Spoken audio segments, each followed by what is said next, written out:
Bismillah, alhamdulillah, wassalatu wassalamu ala rasulillah. Je suis professeur Benhadat de la faculté de médecine d'Oran et je vais vous présenter les troubles du contrôle sphinctérien.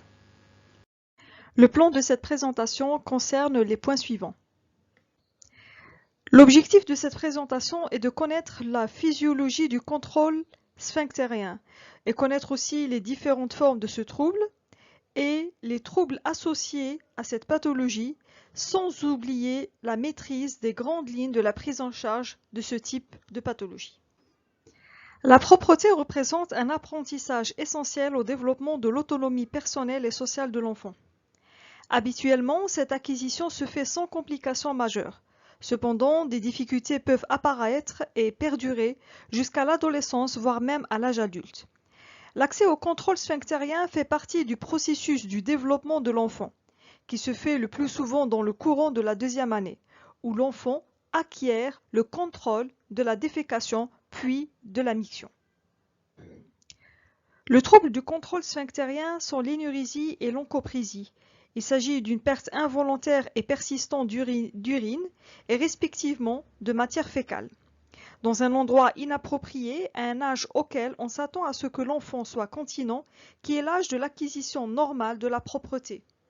Cet âge-là correspond à l'âge de 4 ans et il peut être ce trouble primaire, c'est ce qui est fréquent, ou secondaire. Touche le plus souvent les garçons avec une prévalence de 10 à 15% des enfants. Ce type de trouble est actif, involontaire, plus fréquemment diurne et parfois nocturne ou mixte. Si ce trouble persiste plusieurs années, il risque d'avoir un impact négatif sur la vie scolaire et sociale de l'enfant. En effet, l'incontinence provoque souvent une réaction hostile de la part de l'entourage familial et social de l'enfant, qui peuvent être à l'origine du développement d'autres troubles psychiques et mentaux à court et à long terme. Devant un trouble de contrôle sphinctérien, il faut éliminer toute autre pathologie organique, telle que le diabète et l'épilepsie. Sur le plan psychiatrique, ce trouble s'associe souvent à des troubles anxieux, à la potomanie, au bégaiement et à la dyslexie. Tout praticien en santé mentale doit porter un intérêt spécifique pour ce type de trouble, car les troubles du contrôle sphinctérien sont des troubles qui peuvent être handicapants pour l'enfant et même ses parents. Ils sont souvent à l'origine d'autres troubles, principalement psychiatriques, à court et à long terme.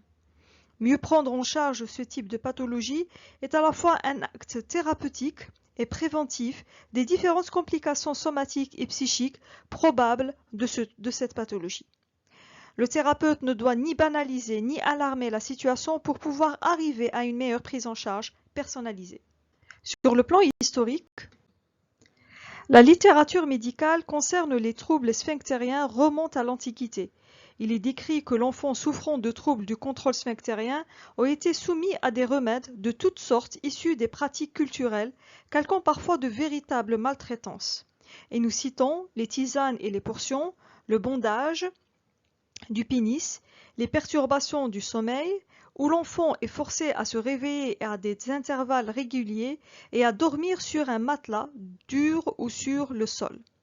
Aussi la flagellation, les chocs électriques sur les testicules ou sur l'anus, l'enfant est obligé à rester dans ses vêtements mouillés. Progressivement, suite au progrès des recherches dans le domaine médical qui ont permis la compréhension du processus physiologique des troubles de contrôle sphinctérien, les différentes méthodes suscitées sont abandonnées au profit d'autres examens médicaux pour diagnostiquer l'étiologie en cause, ce qui risque paradoxalement d'entraîner encore une fois l'enfant incontinent à la spirale interminable d'exploration qui peuvent être contraignantes et traumatisantes sur le plan psychique. Parlons maintenant de la physiopathologie du contrôle sphinctérien. Au cours de la première année de la vie, la défécation est un acte réflexe et le contrôle anal précède le contrôle vésical. Vers 18 mois, l'enfant acquiert sa propreté diurne et avant 4 ans, soit à l'âge de 2 ans à 3 ans, il acquiert sa propreté nocturne. Le développement normal des acquisitions de la propreté chez l'enfant comporte 4 étapes se succédant de 18 mois à 3 ans.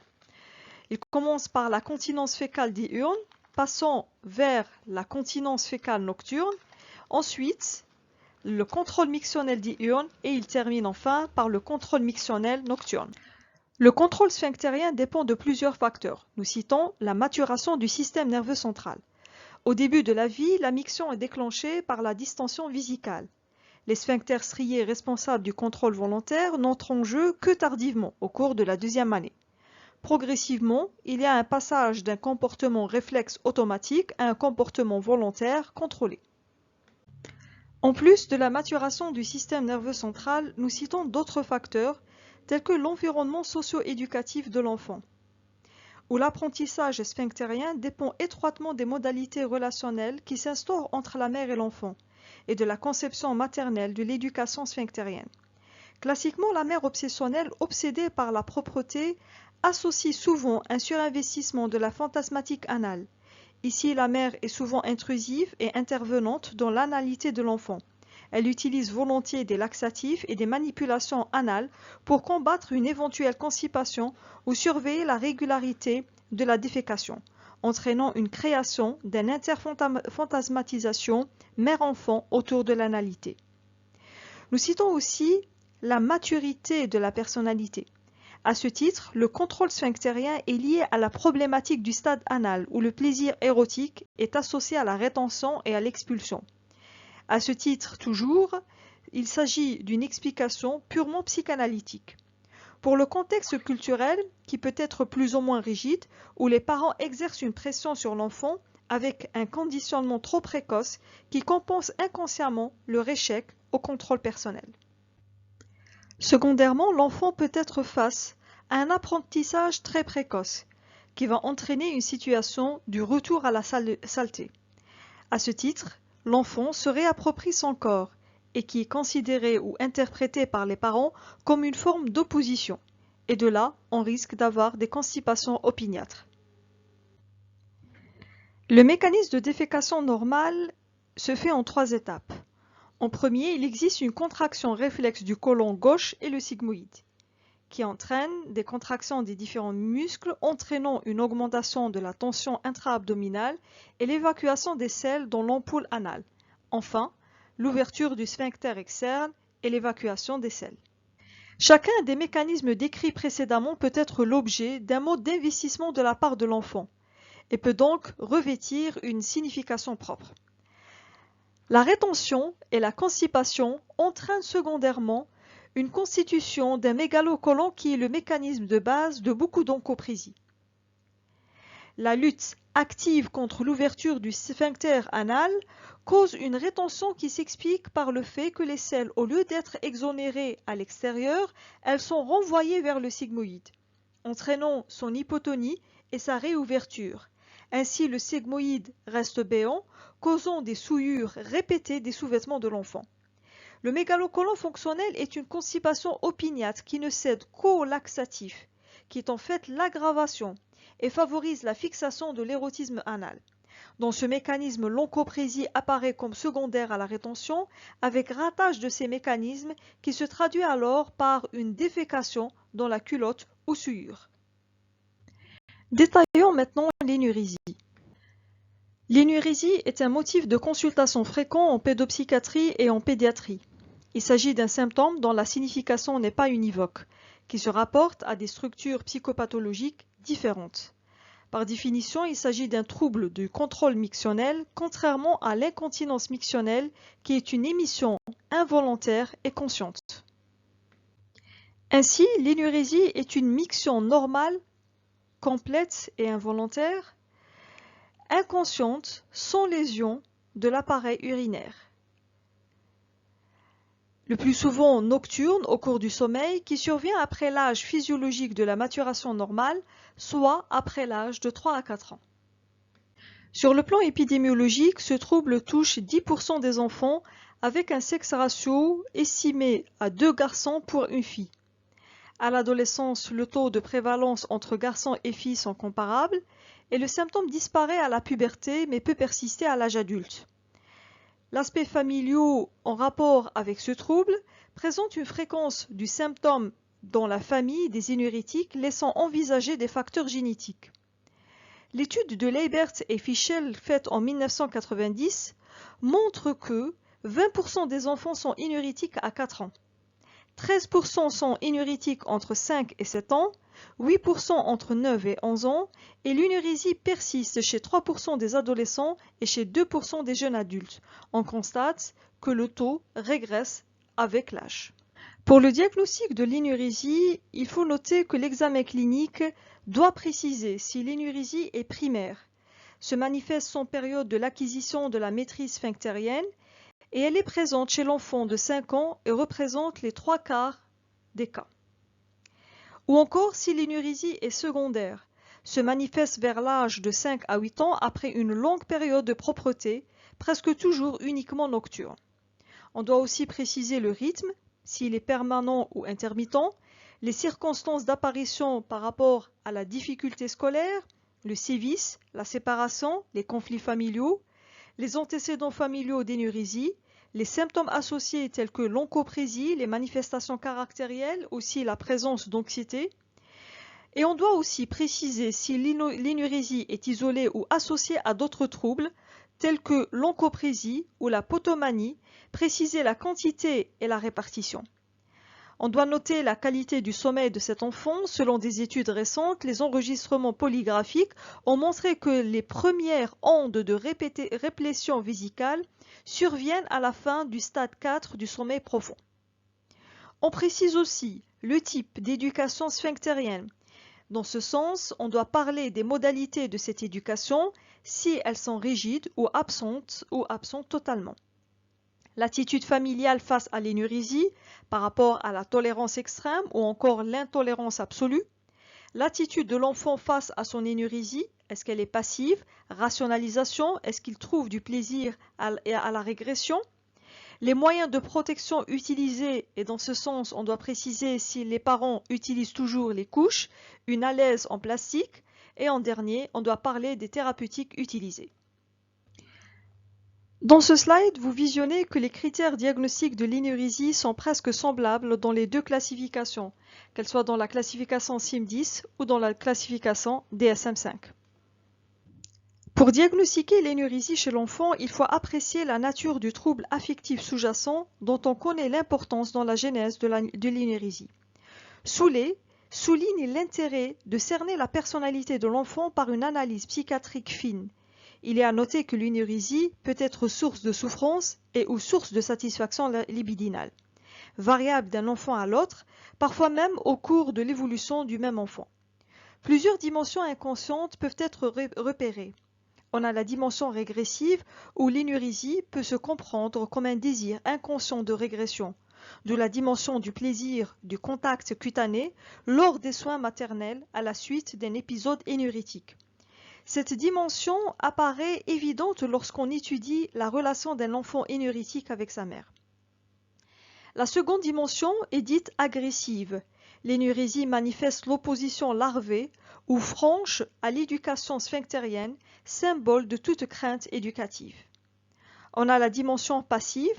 L'entretien avec l'enfant permet souvent de mettre en évidence une passivité ou une apathie traduisant une difficulté à assumer la composante agressive de sa personnalité et faisant de lui un enfant timide et inhibé. Cette passivité existe même vis-à-vis du symptôme. Une composante masochiste accompagne cette passivité. La dimension érotique, ou dite l'érotisme urétral, est un équivalent masturbatoire.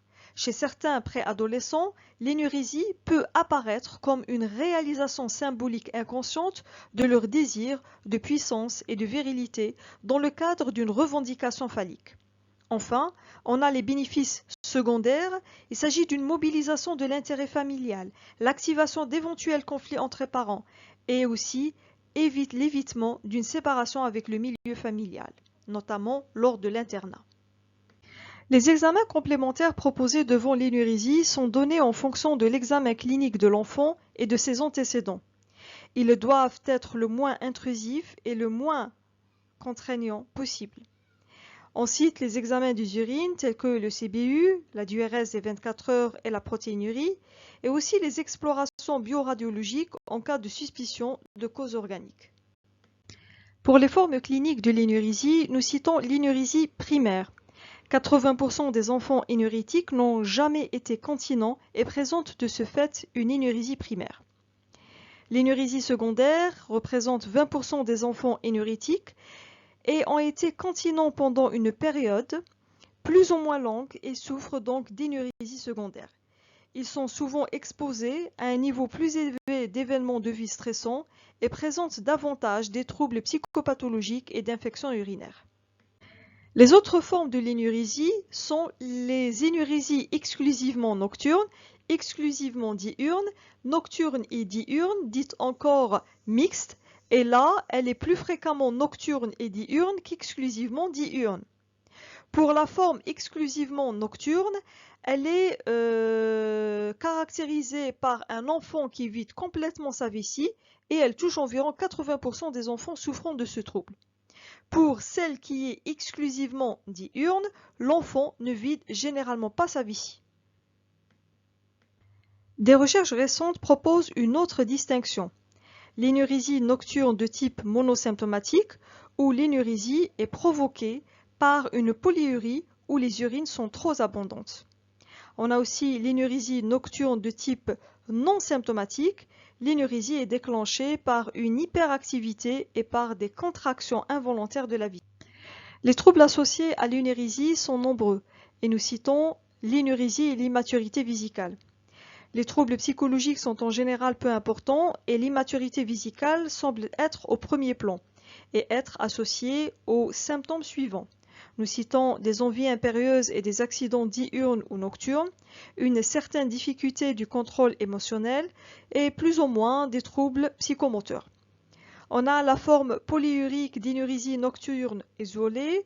Sa fréquence est estimée à 20% et elle est faite de plusieurs mictions par nuit et serait secondaire à une inversion du rythme circadien de la sécrétion d'arginine-vasopressine, l'AVP, durant la nuit. On a l'énurésie et les carences affectives qui se manifestent lors de graves carences affectives et éducationnelles en milieu familial et institutionnel. On a l'énurésie et les autres troubles psychopathologiques et là, 35% des cas présentent un déficit de l'attention et ou une hyperactivité, un trouble du comportement ou un trouble de type anxieux. Et là, dans les troubles anxieux, généralement, on a les symptômes. Il s'agit d'une énurésie qui est le symptôme parmi d'autres troubles. On a aussi les autres troubles psychopathologiques, la psychose infantile, le retard intellectuel et les difficultés scolaires. Et là, diverses recherches mettent en évidence un lien entre l'énurésie et le retard intellectuel ou scolaire. On a les troubles d'adaptation générale et les troubles du contrôle sphinctérien sont souvent associés à une faible estime de soi et à d'autres problèmes d'adaptation. En dernier, il faut noter que l'énurésie et le conflit œdipien sont souvent en période post-œdipienne et pré-adolescente. L'énurésie vient signer une difficulté à liquider les conflits œdipiens entraînant la persistance d'une angoisse de castration vive. Et ce dernier point est bien sûr purement psychanalytique. Le diagnostic différentiel de l'énurésie se pose avec les affections somatiques. Nous citons les affections somatiques de type urologique, telles que les cystites aiguës ou chroniques, les atrésies de la méa, la maladie du col vésical. Aussi, nous citons les pathologies neurologiques et neuromusculaires comme la polynévrite, la myélite et la spina bifida, la compression médulaire et aussi l'épilepsie. En dernier, on a les affections métaboliques telles que le diabète.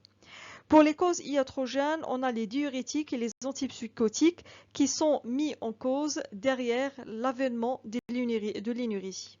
L'énurésie est un symptôme qui entre dans des cadres physiologiques ou psychopathologiques différents, d'où la nécessité absolue de le replacer dans l'un de ces cadres avant de le traiter. La prise en charge de l'enfant énurétique doit prendre en considération l'intérêt de soulager sa souffrance en évitant les humiliations, les punitions et les examens inutiles. Les attitudes thérapeutiques à entreprendre face à l'enfant énurétique est la dédramatisation du trouble, de l'aider à sortir de sa passivité et d'établir une relation thérapeutique de confiance tout en lui expliquant le fonctionnement anatomo-physiologique de l'appareil urinaire. Il est aussi proposé exceptionnellement en fonction de la dynamique familiale et du contexte du trouble de séparer l'enfant du milieu familial dans le but de modifier le symptôme mais de façon temporaire car si le contraire si le contraire est fait, l'enfant risque de renforcer son trouble. Le tableau aussi présenté dans ce slide nous renseigne sur la démarche de la prise en charge qui est multiple et surtout personnalisée. Il faut savoir qu'il existe des mesures simples et là on a des mesures générales d'hygiène et on propose à l'enfant et surtout aux parents de supprimer les couches, de la mise en place d'une allaise plastifiée et de conseiller aux mères d'abandonner les soins corporels trop proches.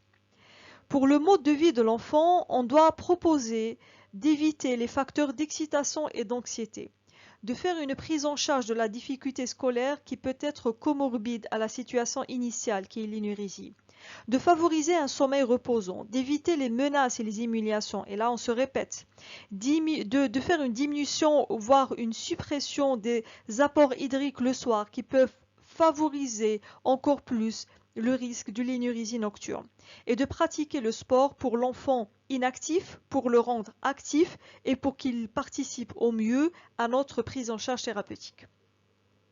Cependant, il n'est pas rare aussi d'utiliser un traitement chimique devant les enfants énurétiques.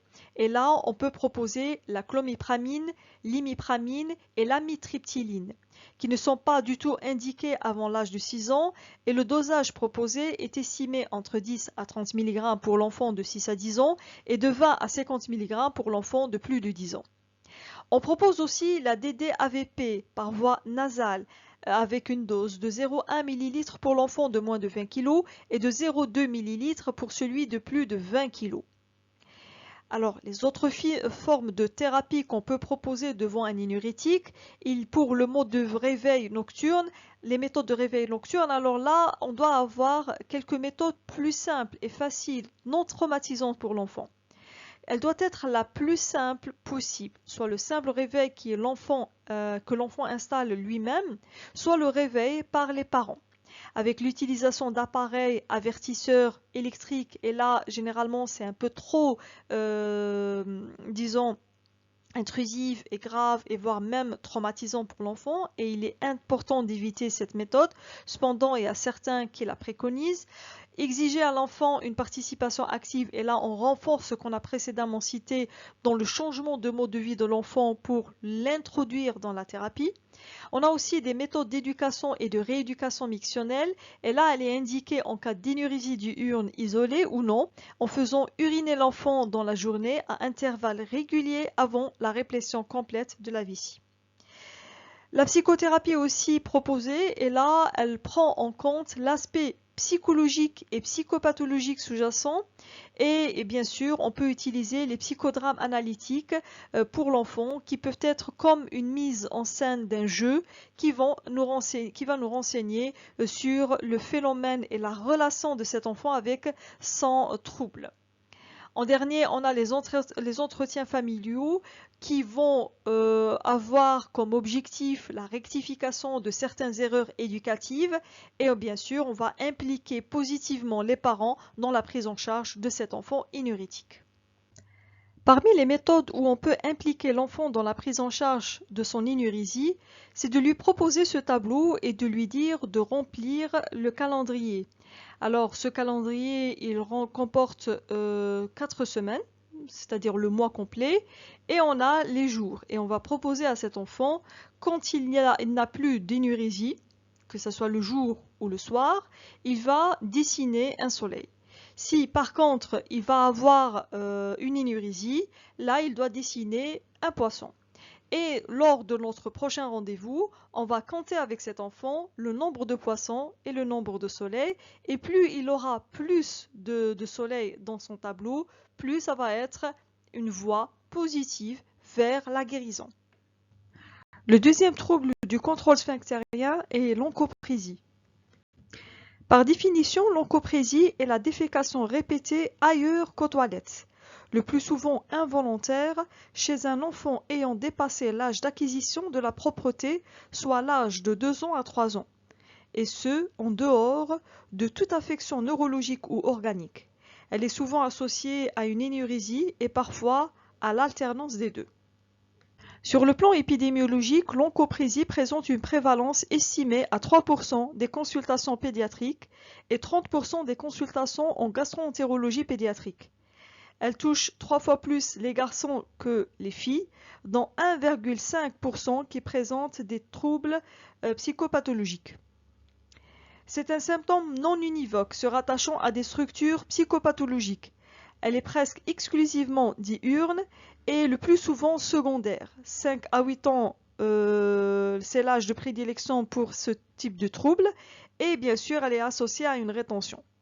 Pour l'étude de Leibert et Fischel qui a été faite en 1990, elle montre qu'il existe seulement 3% des enfants qui ont une oncoprésie à 4 ans, 1,5% qui présentent une oncoprésie entre 6 à 10%. La prévalence a tendance à régresser avec l'âge.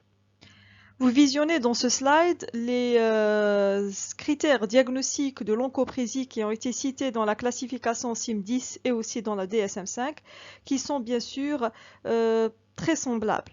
C'est comme un peu l'énurésie précédemment citée.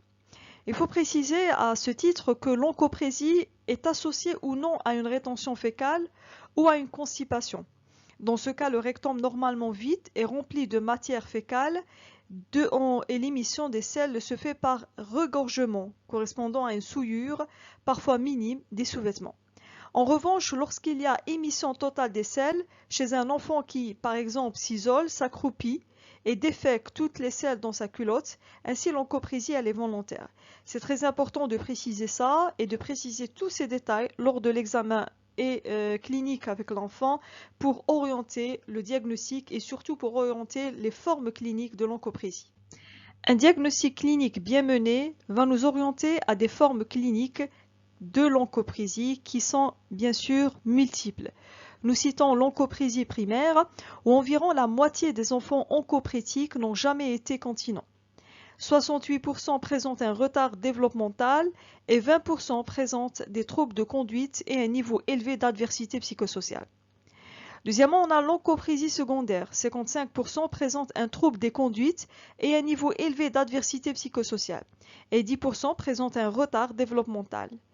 Ils sont souvent exposés à un niveau plus élevé d'événements de vie stressants et présentent davantage des troubles psychopathologiques et ont davantage d'infections urinaires associées. Le troisième type est l'oncoprésie avec rétention. Un taux de 80 à 95% des enfants sont atteints de ce trouble. Elle dérive d'une constipation chronique développée lors de la première année de vie et s'accompagne toujours de ces difficultés. Elle est souvent associée à une oncoprésie primaire. Les enfants souffrant de ce trouble tendent à éviter la défécation, ainsi les matières fécales s'accumulent dans le côlon, ce qui contribue à un mégalocolon, qui devient incapable de retenir les matières fécales et il s'agit alors d'une incontinence par débordement. Quatrièmement, on a l'oncoprésie sans rétention. Elle est moins comprise que la première et elle peut être associée à des diarrhées chroniques. On a des difficultés lors de l'acquisition de la propreté, à des événements de vie stressants ou à la masturbation anale.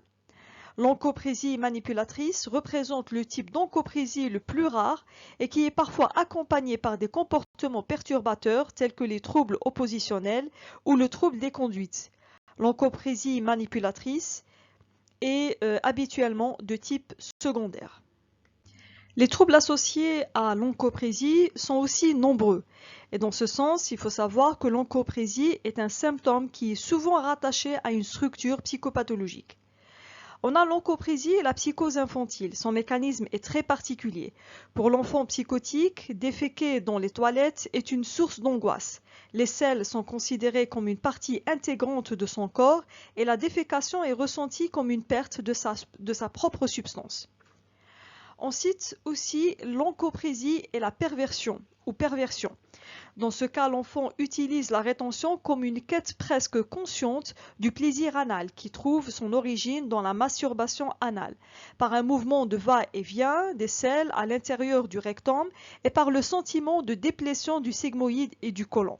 Ces activités masturbatoires paraissent être acceptées sans gêne par le sujet et entraînent une forme primitive de structure perverse. D'autres significations inconscientes peuvent se surajouter à tout ceci, comme le plaisir de maîtrise par emprise pour lutter contre les angoisses de perte. Le plus souvent, il s'agit d'un mécanisme auto-érotique qui lui permet de lutter contre les frustrations liées à des difficultés relationnelles. Pour l'onchoprésie névrotique, qui est la plus fréquente, ici le facteur de rétention est souvent associé. Il rentre soit dans un contexte de mécanisme de conversion, où les conflits inconscients sous-tendus se situent souvent au niveau phallique oedipien, et dans ce sens, la selle peut être vécue par l'enfant comme un équivalent pénien et la rétention qui l'accompagne comme une défense contre l'angoisse de castration. Il rentre le plus souvent aussi dans un mécanisme obsessionnel, qui est la plus fréquente chez les enfants dans les traits de personnalité obsessionnelle. Il consiste à une régression à des conflits de niveau anal face à des conflits plus structurés de type oedipien et phallique. Ceci peut revêtir plusieurs significations dans l'auto-érotisation anale et la défense narcissique. La rétention est vécue dans un fantasme de toute puissance mégalo-venant, renforcé l'enfant dans son narcissisme. On a aussi l'onchoprésie et la psychopathie, est la forme la plus rare. Il existe une absence de rétention en général avec émission variable des selles, sorte de passage à l'acte servant à décharger des mouvements pulsionnels agressifs. L'enfant a des traits de personnalité évoquant la psychopathie. L'onchoprésie chez l'enfant carencé. Dans cette forme, il y a absence d'auto-érotisme et de rétention. Les règles éducatives sont non intériorisées par l'enfant et il existe des modes variables d'investissement du fonctionnement corporel destinés à lutter contre la dépression. En dernier, l'onchoprésie et les autres troubles psychopathologiques tels que les déficits de l'attention et ou l'hyperactivité, les troubles du comportement ou les troubles de type anxieux, les arriérations mentales et les difficultés scolaires, et en dernier aussi les faibles estimes de soi et les troubles de l'adaptation. Les diagnostics différentiels de l'onchoprésie sont l'incontinence anale des grandes maladies ou syndromes neurologiques, le mégalocolon secondaire à un obstacle, la maladie de Crohn et la maladie de Hirschsprung, et qui est une paralysie au niveau de la partie terminale du grand intestin. En dernier, la prise en charge de l'onchoprésie repose sur les grandes mesures d'hygiène qui se basent sur l'évitement de la mise en place de traitements purement symptomatiques et aussi de déterminer la structure psychopathologique sous-jacente pour pouvoir adapter la prise en charge. Éviter les manipulations anales qui peuvent renforcer certains troubles et réduire les examens complémentaires eux-mêmes qui peuvent faire la même chose. Lavement évacuateur sigro-fécalum. Et on peut faire aussi une éducation thérapeutique pour l'enfant et aussi pour les parents pour améliorer la situation. Et là, on va faire des conseils à l'enfant pour obtenir de lui une réponse active de son symptôme et le développement de nouvelles habitudes chez cet enfant et voire même dans l'environnement familial. Les conseils hygiéno-diététiques reposent sur la correction des mesures éducatives néfastes émanant des parents, la dédramatisation du trouble et aussi l'évitement du traitement symptomatique et les manœuvres autour du sphincter et comme on disait précédemment qui peuvent renforcer les troubles psychopathologiques sous-jacents. Pratiquer du sport pour l'enfant inactif et là pour le rendre plus actif et aussi pour le rendre une personne très active dans la prise en charge thérapeutique et une partie intégrante dans la démarche thérapeutique. Aussi la suppression des couches et des soins intimes, comme on l'a cité précédemment dans les grandes mesures d'hygiène. Et il faut savoir que l'implication de la famille est primordiale pour améliorer la prise en charge et surtout arriver à un succès thérapeutique. Et ce, par la participation de la famille pour les correctifs comportementaux et l'éclairage sur la signification du symptôme. Aussi la séparation du milieu familial quand il est conflictuel pour modifier le symptôme, mais de façon bien sûr temporaire. En dernier, la psychothérapie, elle est basée sur la psychothérapie individuelle analytique dans un objectif de compréhension de la structure psychopathologique sous-jacente qui peut alimenter le symptôme et le perdurer. Et bien sûr, en fonction de l'aspect psychopathologique et les troubles associés, on doit adapter la psychothérapie et bien sûr qu'elle soit de soutien familial, individuel, etc. Et bien sûr, la psychothérapie elle reste toujours à dimension capitale dans la prise en charge de l'enfant oncoprésique. Passons maintenant à l'évolution des troubles sphinctériens. L'évolution des troubles sphinctériens est fonction de la gravité de la profondeur des troubles psychopathologiques sous-jacents et de la pathologie parentale de base. Elle peut disparaître spontanément. Il faut savoir aussi que les formes les plus graves peuvent persister et évoluer vers des tableaux de psychopathie caractériels dans un contexte de carence éducative et d'état névrotique type obsessionnel ou de perversion. On va énumérer quelques points qui peuvent nous permettre de prévenir les troubles sphinctériens. Cette prévention est basée aussi sur une éducation de l'apprentissage sphinctérien à une période où le développement psychomoteur le permet. La prévention se base lorsque la marche est acquise et on peut aussi la réaliser si on peut faire une suppression des couches. Aussi, lorsque il existe aussi une absence des excès de liquide le soir, on pourra au moins prévenir les énurésies nocturnes. Une information physiologique destinée à déculpabiliser l'enfant par la compréhension anatomo-physiologique et dans un climat affectif de gratification et de récompense et non de punition et de répression reste toujours un moyen préventif efficace qui pourra améliorer le risque de développement des troubles sphinctériens, voire même améliorer et prévenir les complications si la pathologie est installée. Pour conclure, les points forts à retenir de cette présentation sont: premièrement, les troubles sphinctériens sont uniquement deux. On a l'énurésie et l'oncoprésie, qui constituent tous deux un mécanisme compensateur composé par l'enfant à un entourage pathologique.